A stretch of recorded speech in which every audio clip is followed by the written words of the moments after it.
what our grand puppeteers don't want, the money masters of misery, because that would set us free.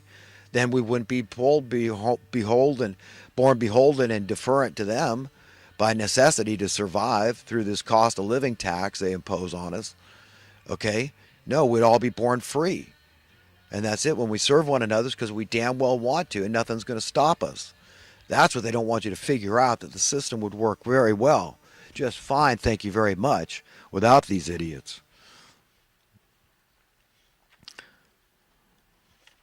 I already talked about Alex Jones being attacked by the dude with the coffee and the FU, and it was often the people of color he found to be the nicest people out there. So, I mean, this whole idea that Alex Jones is a racist and that people of color don't like him, I mean, it is so maddening to me to have to listen to this crap.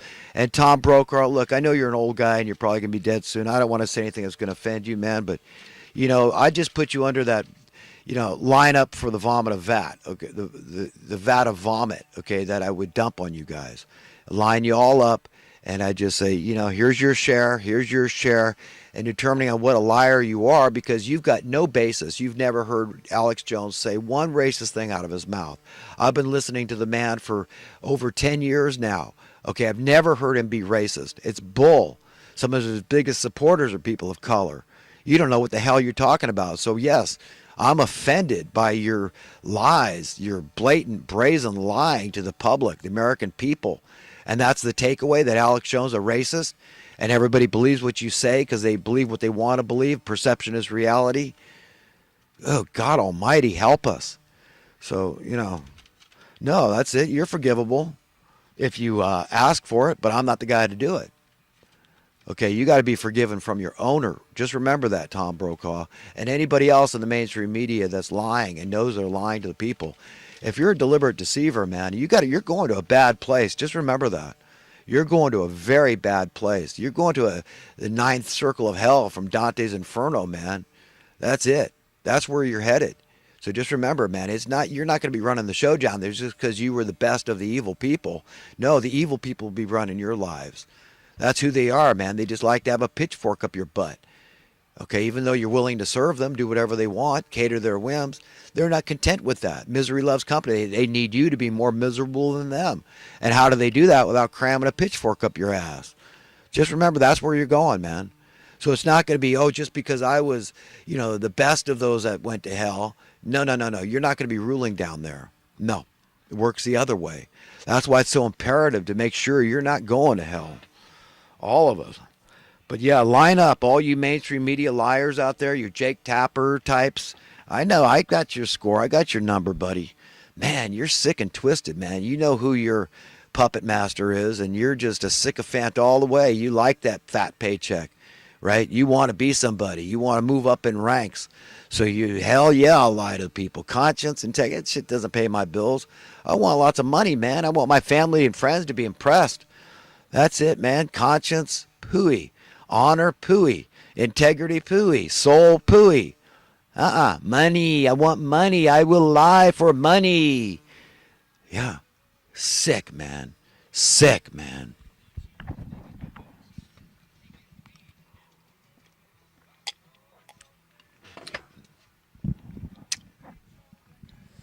Owen Schroyer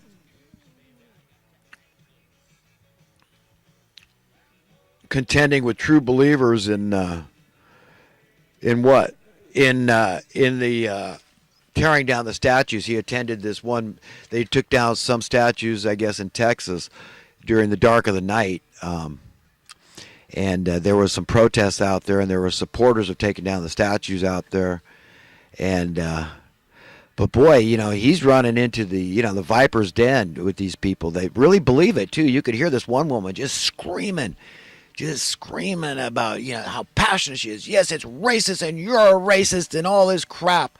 When really, slavery is alive and well. Why don't they talk about that? No, these people don't care. They just want to shape history. They just want to change history. They want to lie and deceive. They don't want to.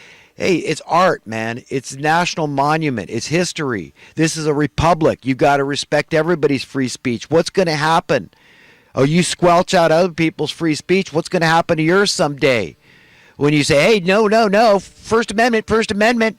And they're going to say, oh, no, no, no, no, no, no. Oh, no, we're taking down your satanic statues.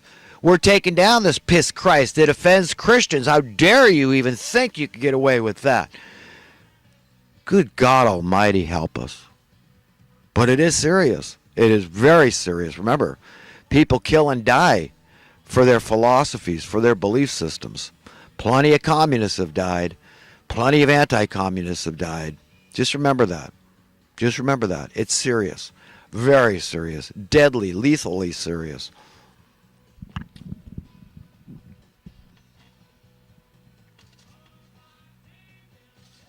Yeah, we have to help people to understand why we're all so damned uptight and stressed out. And I contend it's the system. That's it. I mean, I don't care if you prescribe to the left, the right, the center, any variation thereof, okay, or none of the above, okay? It doesn't matter. You're still stressed out, okay? The establishment sucks. The ways of this world suck. Okay, this trajectory we're on sucks. This ever-growing wealth disparity sucks. Ever-increasing poverty sucks, man.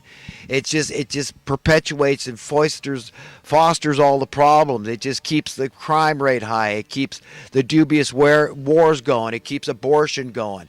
It keeps all these problems intact. All the prostitution, all the pedophilia, all the social, economic, political issues, the debt, all the problems, the social welfare industry, all of them can be traced to this. That's what these people want. The problems cannot go away. They put their foot down. No, we insist the problems stay. Trump, don't stop your wall. Don't threaten to shut down the government. How dare you? You know you'll hurt those people on Social Security if you shut down the government. You can't have your wall. It's stupid. It's a bad idea. We're not spending a penny on that wall, say these other politicians. Republicans, the neocons, and the neoliberals, all of them. I mean, they in concert, these people make me sick. And I don't like the wall either. I say take away the incentives. There's no way you're going on welfare if you're not legally here. No way. You're not leapfrogging. No way. People are waiting in line to come here legally. You can't do that. No, we're not. It's immoral. It's unethical. It's wrong. Okay? You can't do it. So, yes, you take away the incentives. We don't need a wall anywhere. We just make sure you got to show ID for everything. You buy a can of paint. You got to show ID. So this idea it's racist that you got to show ID at the voter booth. I mean, what kind of nonsensical, this is the kind of crap that's being spewed out from the mainstream media. Who's paying for this? Who's paying these cutting edge educators? Okay, but the wall, the best thing I could see coming out of that is humiliating Mexico to get their leaders, their kleptocratic leaders off their fat asses and do something for their own damn people. Okay, that's the best message it sends, is that it humiliates them. This is what I see doing good. That's serious. Humiliation, that's serious. It's not making fun of them. We mean business. So, yes, the wall in that regard is good as a symbol. But I say as soon as there's peace on earth, that wall comes down. We put it to use. Make it so it'll tilt. How's that, a tilting wall? And someday we can turn it to just be fully solar, right? Turn it 180 degrees so that it's just for solar. Once there's peace on earth, once there's universal prosperity around the world, we won't need the wall of humiliation anymore. Put it to use. So yeah, make it in sections that'll tilt with solar panels on them. So just be ready for the problem to get fixed. That's what I tell everybody. So no matter what job you do, and it might be relevant and important now, I'm not saying that people in law enforcement or people working in the social welfare industry or people working in the debt industrial complex or the war industrial complex, I'm not telling anybody their jobs aren't important for now. Again, it's a paradox like Victor Hugo, relevant now. But someday we've got to work toward that day when God's will is established on earth, when the problems are fixed through universal prosperity. This is the answer to all of our problems, to absolute freedom. And you can't be free unless everybody's free. That's not freedom. That's worth a crap. Not in the sight of God. If you say you're content with my freedom, I'm well healed, I'm prosperous, I'm successful, just do what I did. That's not the answer. You got to be on the same page as your owner. You got to be able to justify your thinking, your philosophy, your mindset to the one that owns you, that will decide where your soul goes from here. Okay? So it's very important stuff, this stuff I'm talking about. Stuff I'm not hearing anybody else talk about. That's why I do it. Because I believe it's very important. Steve Pachenik on Billionaires, and like I stated earlier, I just see us all the same. I see myself as just an itty bitty distance away from multi-billionaires. It's just, as far as I'm concerned, if my wealth is just being withheld from me, okay, because we have evil people ruling the world. But I'm trustworthy. If you give me multi-billions of dollars, I'm basically the same guy. I want to go out there and I want to help my fellow man in any capacity I can, and I will. And I do, and that's the way it is. So I don't want to. I don't want billions of dollars to change me. So it's a decision we all make on our own. So I don't see multi-billionaires as that much different and worthy of being met with consternation. Especially Trump. I think that if Trump had his way, we'd all be as rich as Trump. That's my own beliefs. And I believe that about other billionaires, like Gary Haven. I believe that about him. He's a good guy.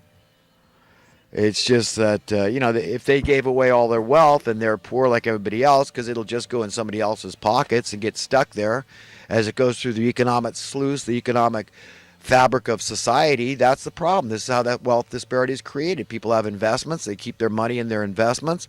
And they say, if I take it out of there and I spend it, well, I don't have it. But you see, that best thing for the economy is for the little guy to have the money, because it starts flowing. If you make the little guy feel secure and he's out there spending money, this is what creates cash flow in society. This is what improves the velocity of the currency. That's what you want. You don't want it to just go into very few pockets like Rich Dad, okay? No, it's got to be spent, man. It can't just go into more investments that cause your cost of living to go up. Yeah, I mean, if an investor's investments cause my taxes to go up, how am I supposed to be for his business practice? I can't. And if he's being honest, he'll have to admit, yes, it's true. My business practices raise your cost of living. And it's not okay. And if it's not okay to God, it's not okay to humanity, and then it shouldn't be okay to you. And you shouldn't rationalize or justify those business practices. I don't want to do anything that raises your cost of living. I'd like to be dirt cheap. I'd like everybody to afford my services. Okay, and ultimately that means giving my services away for free, being a volunteer. And like I was talking about earlier, now how does it help anybody that needs that money? They say, you can't work for free. I depend on that money. I mean, you're really making me look bad. I'm going to lose my job. I'm not going to be able to feed my family if you're doing that job. You understand how immersed in madness we are?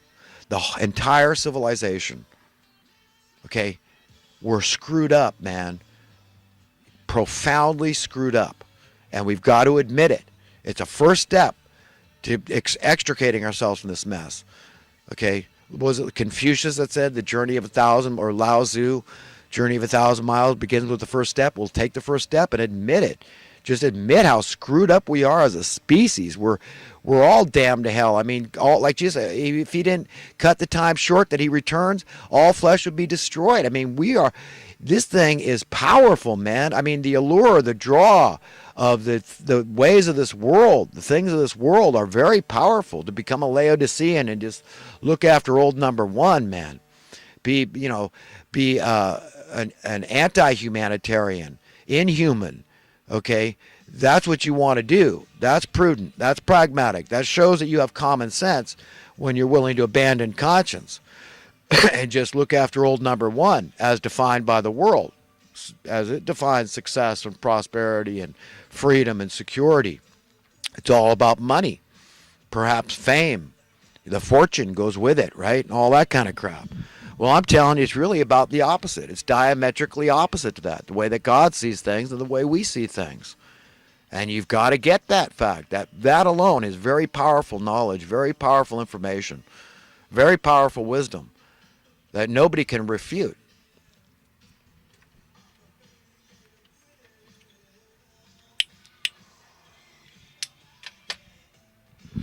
The mainstream media, mind manipulation, propaganda peddling.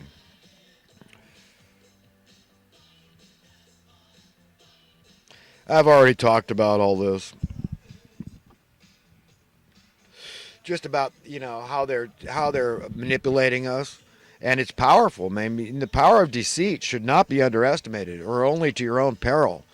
Because it's just lies, and people believe the lies, and just because you didn't believe it doesn't mean they don't. And a lot of people have willful ignorance. They've already made up their mind, so they decide to have this willful ignorance.